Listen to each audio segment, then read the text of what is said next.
Hey everyone, today we're going to be building this Zoom TKL. To be honest, this video is supposed to come out back in like March, but I've been kinda busy, so this will be more of a long-term review at this point.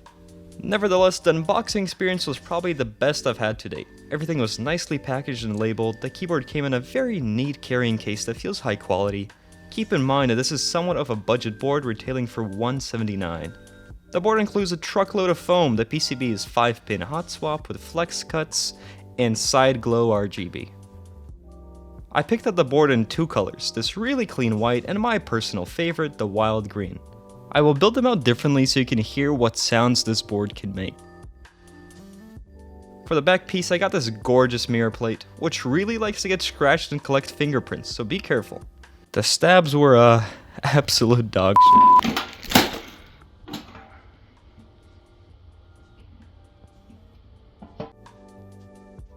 Maybe it was user error, but they were never smooth and all of them had a weird tactile bump. So I just picked up some Durock stabs and they worked pretty well. The first board I'll be building with all the foams included. I went with a carbon fiber plate because it just looked awesome and I wanted a clackier sound. For the switches, I went with the Oil Kings, which to be honest didn't really fit the sound signature I was looking for, but they felt pretty good stock.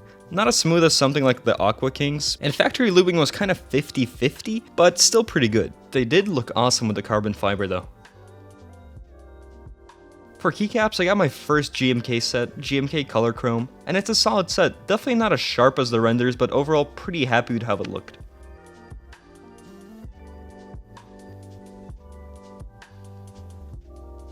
The gasket performance is also very decent, even with all the foams. It's kinda like a little trampoline. Now let's hear how it sounds with all the foams included.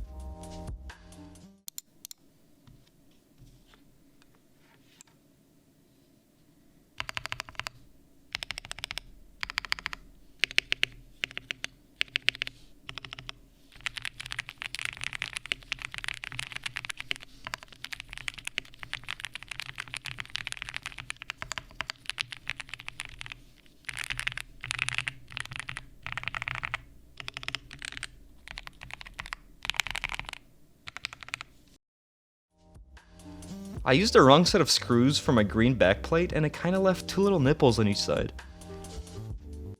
That's what the kids call epic fail.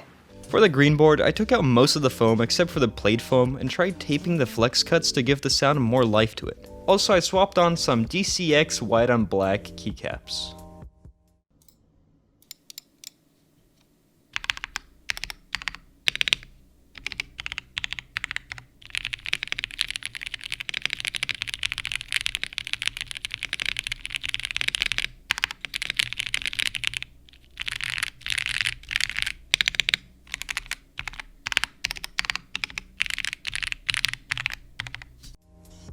For daily use, this keyboard was absolutely awesome to type on. It has a nice bounce, comfortable angle, but the sound is a little bit lacking, most likely to all of the flex cuts on the PCB.